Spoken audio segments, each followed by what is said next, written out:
The right products in the wrong order can completely cancel each other out, okay? So here's how to layer your skincare products. So every ingredient works for you, every product works for you, and you get the most out of every product, literally getting the biggest bang for your buck.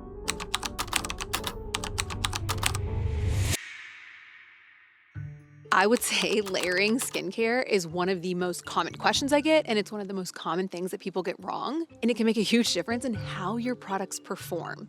So think about like baking a cake. If you put the frosting in before the cake is baked, it's not gonna make any sense. And so the same thing goes with layering your skincare, but I promise you it's not that complicated. So let's break it down so you get the most out of your skincare products. So the basis of layering skincare is layer your products from thinnest to thickest.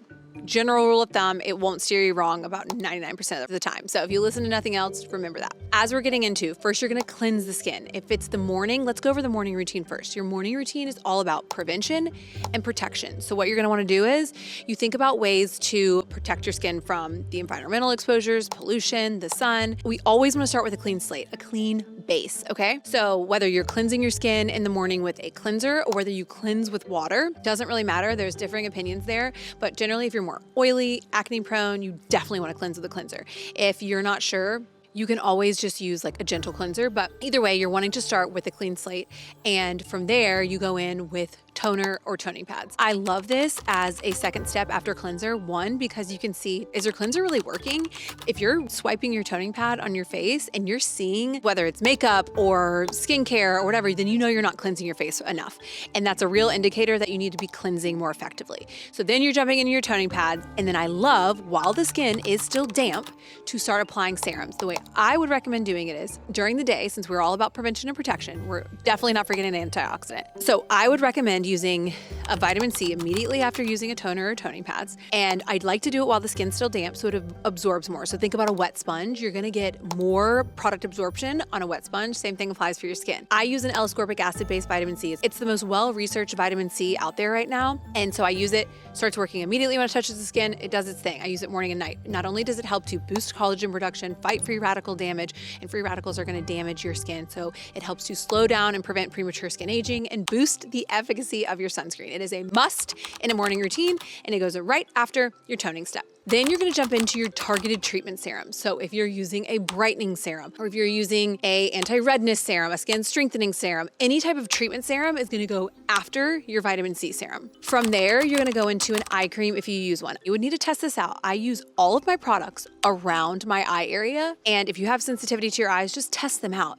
And because the eyes need antioxidant, they need sunscreen, they need retinoids, and they don't just need an eye cream. That would be doing your eyes such a disservice. So I apply all my products around my eyes, and then if I'm using an eye cream, I'll put an eye cream. Last step, before SPF, moisturizer, then I do my SPF, okay? You're gonna use 2 finger lengths of SPF. This is really important that you're using the sufficient amount to get proper coverage. If you are more prone to dark spots and hyperpigmentation, choose an SPF that is tinted. It has iron oxides in it. It's gonna help fight visible light, which I'm getting a ton of right now as I'm hiding between the trees. And this is gonna be really helpful to prevent future pigmentation. There's been studies shown that visible light is a huge contributor to hyperpigmentation. So as much as you can mitigate that and fight against that with the iron oxides, along with the broad spectrum coverage, that's really impactful. Then you're gonna use your SPF. I let that sit for around 10 to 15 minutes, let it form the shield before you're putting on makeup. That's another really good tip. So you're not just like putting it on and then just like applying makeup right away. Another thing is you never mix your sunscreen with anything. You don't mix it with moisturizer, sunless tanner, oils, makeup, whatever. If you like to mix it, make sure you have a base layer of sunscreen before you mix anything. That's your daytime routine, okay? Then you're gonna jump into your nighttime routine. At night, you always double cleanse.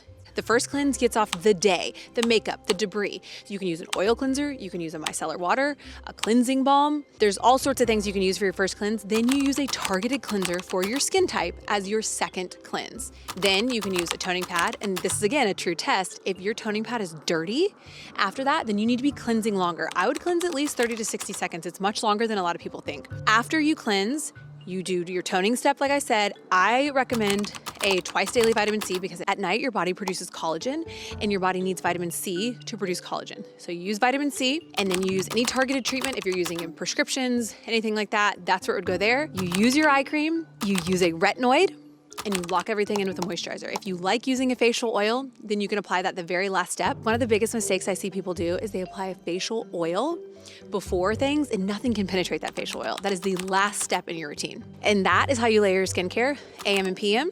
If you have any questions, don't hesitate to drop them below. And don't forget to like and subscribe. See you next week.